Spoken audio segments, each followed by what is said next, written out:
دجال کے بارے میں جو احادیث سے صحیحہ سے ہمیں معلومات پتہ چلتی ہیں، ایک تو یہ لفظ دجال جو ہے یہ دجل سے ہے۔ دجل کسے کہتے ہیں؟ فریب، دھوکہ کہتے ہیں نا، دجل کر رہا ہے، دجل۔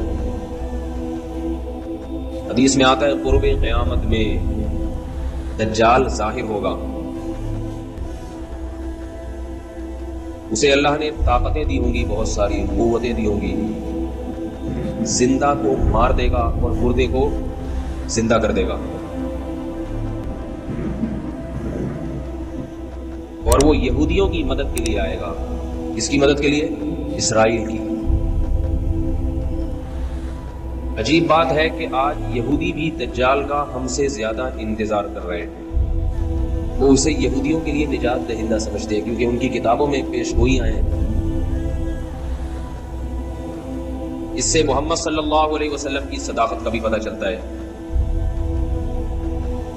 کہ آپ صلی اللہ علیہ وسلم کی پیش گوئیاں ایسی پیش گوئیاں بھی ہیں جن کو غیر مسلم بھی تسلیم کرتے ہیں۔ اللہ نے پیغمبروں کو، پچھلے پیغمبروں کو اس کا وقت نہیں بتایا تھا کہ وہ کب ظاہر ہوگا، اس لیے حدیث میں آتا ہر پیغمبر نے اپنی امت کو اس سے ڈرایا ہے، اس کے فتنے سے بچنے کا حکم دیا ہے۔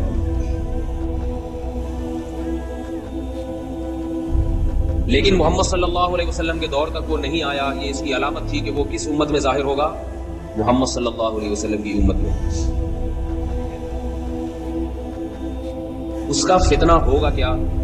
وہ ایسے طاقت اور قوت کے کرشمے دکھا کر اپنے خدا ہونے کا دعویٰ کرے گا۔ سمجھ رہے بات کو کہ نہیں سمجھ رہے؟ جو ظاہر پرست لوگ ہیں، اور ہوگا کانا۔ حدیث میں آتا ہے کہ خدا کانا نہیں ہو سکتا، اللہ تو عیب سے پاک ہے۔ یہ عجیب بات آپ کو بتاؤں کہ جو گمراہ لوگ ہوتے ہیں وہ کسی کی ایک صفت کو دیکھتے ہیں، اس کے ہزاروں عیوب کو نہیں دیکھتے۔ تو دجال کے طاقت اور قوت کو لوگ دیکھیں گے، لیکن اس کے عاجزی کو، اس کے کاڑے ہونے کو نہیں دیکھیں گے لوگ۔ اتنا بڑا عیب ہے تجھ میں۔ آپ نے فرمایا کہ تمہارا رب کاڑا نہیں ہو سکتا، اور اس کی پیشانی پر واضح لفظوں میں کافر لکھا ہوا ہوگا، کافر۔ یہ بھی علامت ہوگی کہ جھوٹا ہے، کذاب ہے، لیکن ظاہر پرست لوگ اس کی طاقت کو دیکھ کر اس پر ایمان لائیں گے۔ حدیث میں آتا ہے اس کے ایک طرف آگ ہوگی اور ایک طرف باغ ہوگا، جو اس پر ایمان لائے گا اس کو باغ میں داخل کرے گا، اور جو ایمان نہیں لائے گا اس کو آگ میں پھینک دے گا۔ آپ صلی اللہ علیہ وسلم نے فرمایا جو آگ ہے حقیقت میں وہ جنت کا باغ ہے، اور جو باغ ہے حقیقت میں وہ آگ ہے۔ آپ صلی اللہ علیہ وسلم نے فرمایا جمعہ کے دن سورہ کہف پڑھنے والا دجال کے فتنے سے محفوظ رہے گا۔ دجال آئے گا کیوں؟ یہودیوں کی مدد کے لیے۔ کس دور میں آئے گا؟ جس دور میں حضرت مہدی ظاہر ہوں گے۔ سمجھ رہے نہیں سمجھ رہے بات؟ اور دجال کو قتل کون کرے گا؟ مسلمانوں میں طاقت نہیں ہوگی دجال کو قتل کرنے کی، اس کی طاقت اور قوت کی بنا پر۔ آپ صلی اللہ علیہ وسلم نے فرمایا، روایات میں آتا ہے عصر کی نماز کا وقت ہوگا، حضرت مہدی شام میں، جہاں آج بڑی لڑائیاں ہو رہی ہیں، اللہ تعالیٰ مسلمانوں کی مدد فرمائے، شام کی مسجد میں دمشق میں حضرت عیسیٰ، حضرت امام مہدی، وہ امامت کے لیے عصر کی نماز میں کھڑے ہوں گے مصلی پر۔ اچانک جب اقامت سے فارغ ہوں گے دیکھیں گے کہ آسمان سے حضرت عیسیٰ ابن مریم علیہ الصلوۃ والسلام فرشتوں کے کندھوں پر ہاتھ رکھ کے نیچے کی طرف نازل ہو رہے ہیں۔ یہ بات یاد رکھیے، یہ بات قرآن سے بھی ثابت ہے، صحیح احادیث سے بھی، کہ حضرت عیسیٰ علیہ السلام پر موت واقع، بولو بھائی، نہیں ہوئی ہے، کیونکہ اس بات کو قرآن نے بہت واضح انداز میں بیان کیا، احادیث میں یہ بات بہت کثرت سے وارد ہوئی ہے۔ لہذا جو شخص حضرت عیسیٰ کی موت کا قائل ہے وہ اسلام سے خارج ہے۔ یہ میں اس لیے کہہ رہا ہوں کہ قادیانی حضرت عیسیٰ علیہ السلام کی حیات کے قائل نہیں ہے، موت کے قائل ہے۔ کیوں قائل ہے، اس میں ان کی کیا سیاسی فائدے ہیں، یہ ایک الگ ٹاپک ہے، لیکن ہم اہل اسلام کا یہ بالاتفاق عقیدہ ہے کہ اللہ نے حضرت عیسیٰ ابن مریم کو زندہ موت دیے بغیر زندہ آسمانوں پہ اٹھایا، اور حضرت عیسیٰ ابن مریم علیہ الصلوۃ والسلام قرب قیامت میں حضرت مہدی کے دور میں نازل ہوں گے۔ تو یاد رکھو یہ قادیانیوں کا نظریہ ہے کہ حضرت عیسیٰ پر موت واقع ہو گئی ہے، اہل اسلام کا عقیدہ ہے۔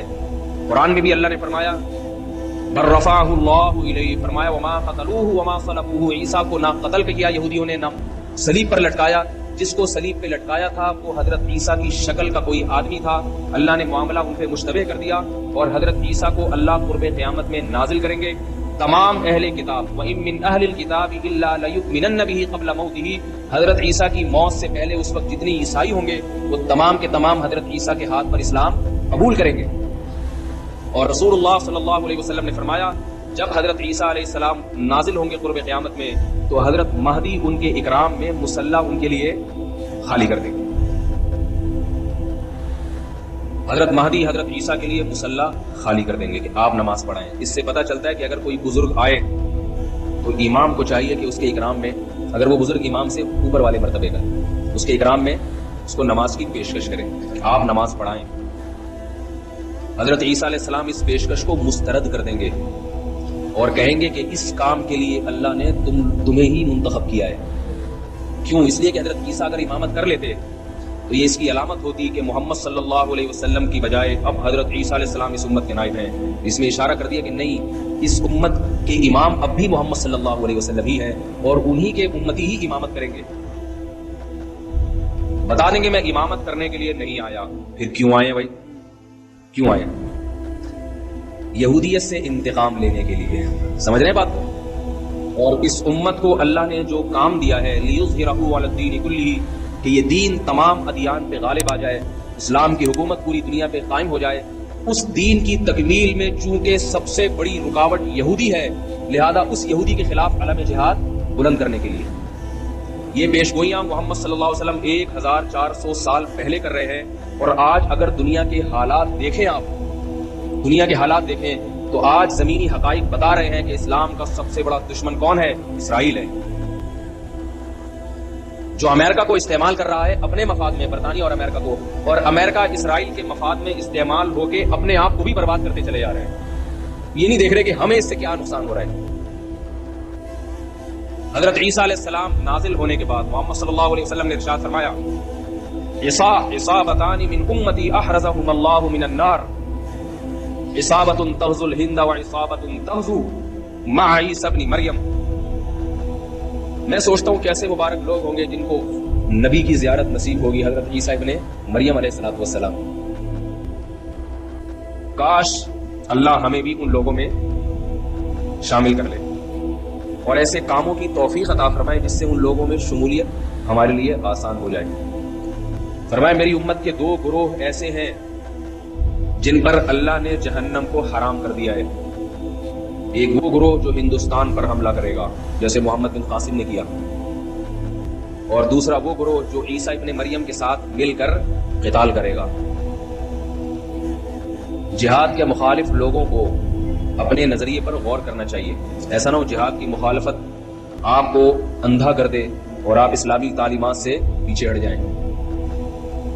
اللہ نے جو کچھ جہاد سے محبت کرنے والوں کے لیے، جو کچھ اللہ نے اس دنیا میں اور آخرت میں رکھا ہے، وہ مخالفت کرنے والوں کے لیے نہیں رکھا. حضرت عیسیٰ علیہ السلام نازل ہو کر جہاد کریں گے اور حدیث میں آتا ہے کہ دجال کو قتل کریں گے. یہی وہ دور ہوگا جس میں یاجوج ماجوج ایک مخلوق ہے جس کا قرآن مجید میں تذکرہ ہے. بہت بڑی مخلوق ہے، بہت کثرت سے ہے. کسی وادی میں ان کو بند کیا تھا حضرت ذوالقرنین نے سیسا پلائی ہوئی دیواریں کھڑی کر کے یاجوج اور ماجوج کو وادیوں میں بند کر دیا. وہ وادیاں کہاں ہیں اس کا ہمیں نہیں، کوئی کہتے چین میں، کوئی کہتے دیواریں چین کے پیچھے، کوئی کہتے کہاں ہیں، ہمیں نہیں پتا کہاں ہیں. یہ سوالی فضول ہے کہاں ہے. اللہ نے جہاں کرنا تھا وہاں کر دیا. حدیث میں آتا ہے جب یاجوج ماجوج اتنی کثرت سے اہل اسلام کو، انسانوں کو قتل کریں گے، حضرت عیسیٰ علیہ السلام بھی ان کے قتل کرنے سے عاجز آ جائیں گے. اللہ سے دعا مانگیں گے تو اللہ ان کی دعا کو قبول کرے گا اور یاجوج ماجوج کو ہلاک کرے گا. اتنے کثرت سے ہلاک ہوں گے کہ زمین انسانی لاشوں کے تعفن سے بدبودار ہو جائے گی. اللہ آسمان سے بارشیں برسائیں گے اور ان کی لاشوں کو بہا کے سمندروں میں، دریاؤں میں پھینک دیں گے، جس سے زمین پاک صاف ہو جائے گی اور پھر اسلام کی مخالفت کرنے والا اس روئے زمین پر کوئی بھی نہیں بچے گا. محمد صلی اللہ علیہ وسلم نے ارشاد فرمایا کہ اس وقت حضرت عیسیٰ ابن مریم زمین کو ایسا انصاف سے بھر دیں گے، خنزیر کا خاتمہ کریں گے، سور کی نسل ختم کر دیں گے تاکہ کوئی سور کا گوشت اپنے پیٹ میں دوبارہ نہ اتار سکے.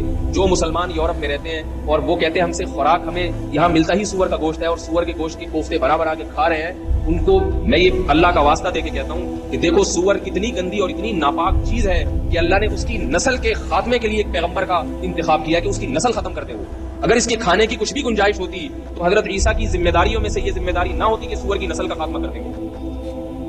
حدیث میں آتا ہے, آخری بات کر کے بات ختم کرتا ہوں تاکہ نشانیاں مکمل ہو جائیں. رسول اللہ صلی اللہ علیہ وسلم نے فرمایا زمین کو عدل سے بھر دیں گے, انصاف سے, اور جب زمین پر اللہ کی عبادت کثرت سے ہوگی, زمین زنا سے, بدکاری سے, چوری سے, رشوت سے پوری روئے زمین پاک ہو جائے گی تو اس کی برکتیں اللہ آسمان سے اللہ کی طرف سے برکتیں کھلیں گی. جس زمین پر گناہ ہوتے ہیں اس زمین میں رزق کی برکت کو ختم کر لیا جاتا ہے. آج پھلوں میں ذائقے ختم ہوتے چلے جا رہے ہیں, آج گندم میں ذائقہ ختم ہو گیا ہے. روٹی آپ پہلے دیکھیں بچپن میں ایسی خوشبودار روٹی, اب روٹی میں مزہ ہی نہیں ہے. آمدنوں میں برکت ختم, لاکھ 1.5 لاکھ روپے کما رہے ہیں مہینے کے آخر میں, پھر بھی روتے پھر رہے ہوتے ہیں, پیسے نہیں ہے. تو محمد صلی اللہ علیہ وسلم نے فرمایا جب زمین میں تقویٰ ہوگا اور اللہ کی عبادت ہوگی تو اللہ اپنی برکتیں کھول دیں گے, آسمان سے ایسا برکت والا پانی برسے گا, ایسی بارشیں ہوں گی زمین میں. کیا آپ نے 2 مثالیں دی, ایک انگور کی اور ایک انار کی. فرمایا انگور اتنے بڑے بڑے پیدا ہوں گے کہ ایک انگور کے دانے کو نچوڑ کے کئی لوگ گلاس بھر بھر کے سیراب ہو جائیں گے اس سے, اتنے بڑے بڑے انگور پیدا ہوں گے. اور فرمایا انار اتنے بڑے بڑے پیدا ہوں گے کہ انار کے چھلکے کو لوگ سائبان کے طور پہ استعمال کریں گے. انار کا چھلکا باقاعدہ چھتریوں کی طرح بڑا ہوگا. انار کتنا بڑا ہوگا, اس کے دانے کتنے بڑے بڑے. یہ اللہ کی طرف سے انسانوں پہ رزق برسے گا. کیوں برسے گا؟ کہ انسان تقوی والی زندگی پر اور حلال والی زندگی پر آ جائے. یہ کام تو میرے بھائی حضرت عیسیٰ کے زمانے میں ہوگا اور انشاءاللہ ہو کے رہے گا. لیکن ہمارے زمانے میں اس سے پتہ ہمیں کیا سبق ملتا ہے کہ اللہ نے تقوی والی زندگی میں برکت رکھی ہے. حلال تھوڑا ہو اس میں برکت زیادہ ہے, حرام زیادہ ہو اس میں برکت ختم کر دی جاتی. حرام خور آدمی کروڑوں روپے کما کے بھی اس کی پیٹ بھرتا نہیں ہے. اپنے ملکوں کے حکمرانوں کو دیکھ لو, کروڑوں کھربوں روپے کھا گئے مگر پھر بھی ان کا دل نہیں بھرتا. پیٹ اتنے سے ہیں مگر جو ہوس ہے وہ سمندروں جیسی بڑی ہوئی ہے, خلاؤں جیسی بڑی ہوئی ہوس ہے, وہ کبھی ختم نہیں ہوتی. حلال آدمی کی خواہش اللہ تھوڑے سے میں پوری کر دیتے ہیں. تو اللہ تعالی ہمیں ان خوش نصیبوں میں شامل کرے جو حضرت عیسیٰ ابن مریم کی زیارت کریں گے اور ان کے ساتھ مل کر لڑیں گے. اور اگر بالفرض یہ ہماری زندگی میں مقدر نہیں ہے تو اللہ ہمیں وہ کام کرنے کی توفیق عطا فرمائے جس کام کی تکمیل اللہ حضرت عیسیٰ کے ذریعے کریں گے. ان کاموں کی توفیق عطا فرمائے. تقوی اور طہارت والی زندگی کی اللہ ہمیں توفیق عطا فرمائے تاکہ ہمارے رزق میں بھی برکت ہو. سبحانک اللہم و بحمدک نشہد